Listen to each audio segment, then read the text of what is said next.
has a cyclone season running from November to April and is ranked 12th in the world in its exposure to natural disasters. Now, constant floods through heavy rains also contribute to damages to infrastructure, agriculture, and livelihoods. Now, Fiji, with reference to its 2017 census, has a population of 884,000, with 24% of that population living under the poverty line. The population is relatively young, with 69% under the age of 40. Itoke's make up the most of Fiji's population at 54% of total population. Yet despite our very young population, the country's GDP forecast indicates a decline of 3% in 2024 from the current 6.3%. Maybe a trickle-down effect from the seasonal work scheme underway, but we'll need statistics to confirm the same. Fiji is a patriarchy society with 90% of its total land mass being customary land that is communally owned by matagaris or clans.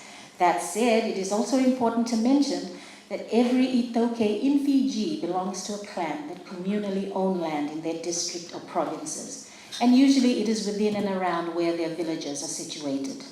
This membership into a clan allows Itokes access for land for farming, for housing, or for business purposes should they choose through a formal lease.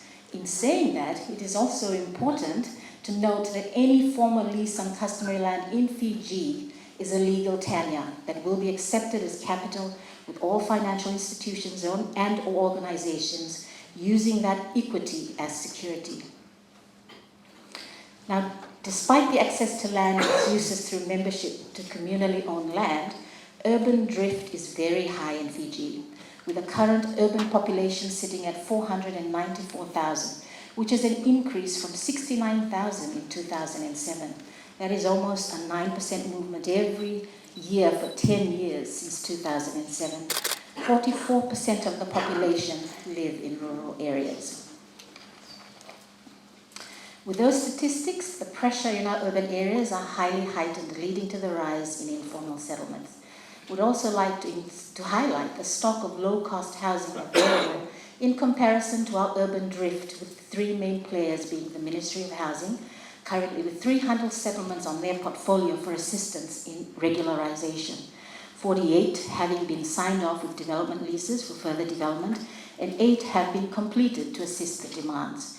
The Public Rental Board currently holds 1,724 flats in 22 estates and 164 on their waiting list for applications for housing up to the month of March 2023, and only for the Central Division. The Housing Assistance Relief Trust, or HART, holds a portfolio of 843 flats and 21 communities. Now, through the Housing Ecosystem Assessment, we also collated some data on our residences within our social housing clusters. And just as an indication from one of our PRB flats, particular reference to Itoke is in the room on this data, specifically on which provinces are coming in for social housing. The numbers indicate the sole lessee on the lease and not family numbers within our home. I make reference to Namosi, there's only 2 there. And rightfully so, they're just a bus ride away.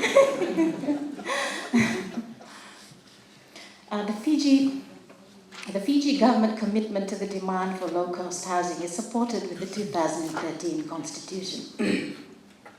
The review of the 2011 National Housing Policy, along with the National Development Plan, encouraging access to safe drinking water and improved sanitation systems by 2031.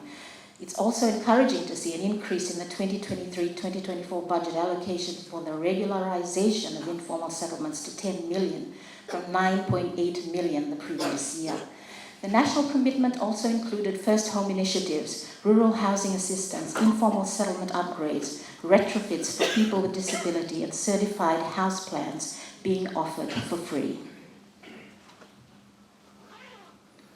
More developments for low-cost housing is ongoing, with PRB and Housing Authority looking at options of ownerships in relation to the demands for housing, whilst non-government organizations are also reaching out to informal settlements in assisting in water and sanitation hygiene or with water-sensitive infrastructures.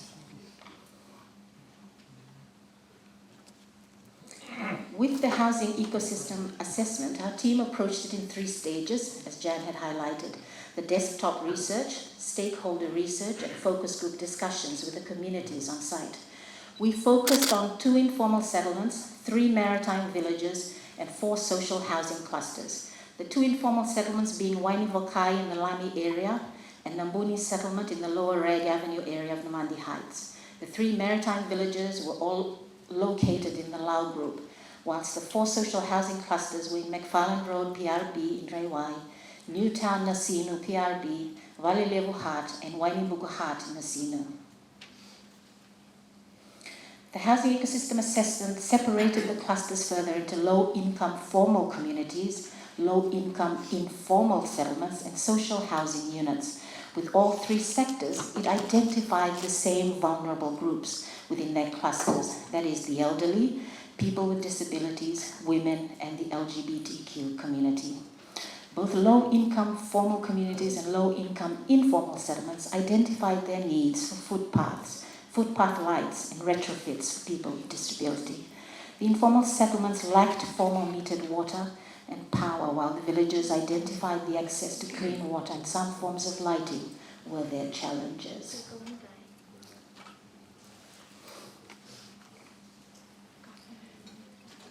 For all the 3 sectors in the research, natural disasters with challenging weather conditions as floods and droughts were all points of concern, with Fiji being ranked 77th out of 182 countries in World Bank's ND Gain Index in 2021, which calculates a country's vulnerability to climate change and other global changes, as well as their readiness to improve resilience, number 1 being the most ready. Overcrowding in social housing units is an ongoing issue, exerting pressure on fire escapes and maintenance works to the buildings. Ongoing challenges with informal settlements is the standard of housing and the material used in them, with the affordability of materials proving to be the challenge. With security of tenure, the process of acquiring a lease was deemed complicated, and the process of acquiring communal approval for one lease also protracted the process. For example, an offer to lease customary land bring-up is 8 weeks or up to 2 months. That's providing you time to put your finances into order. And the processes for the creation of the lease document will begin thereafter. This all being after the inspection and consultation with landowners. The housing ecosystem assessment also identified some barriers to land ownership, especially with regards to women, who still are not considered as members with a voice on land matters. The LGBTQ community were also not considered readily in decision matters pertaining to land, along with non-Indigenous groups within the communities. Findings on basic services with the 3 sectors denoted that there is still a need to access clean, safe, metered water and power in informal settlements, whilst the maritime communities were challenged with providing for themselves with the access to water, wastewater management, and electricity power.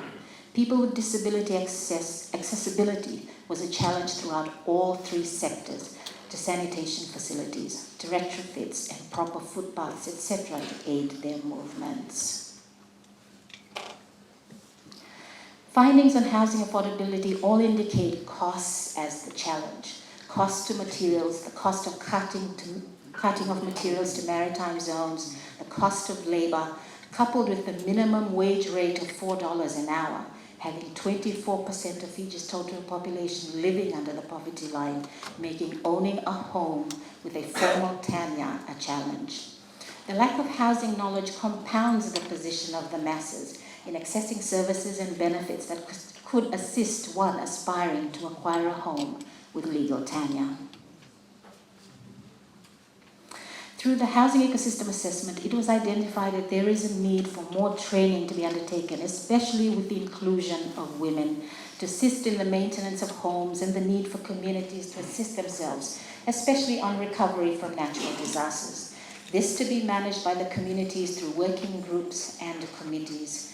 it was discovered that there was a need for the working groups and committees to improve the coordination of disseminating pertinent information from the village level to district and to the health department for WASH needs.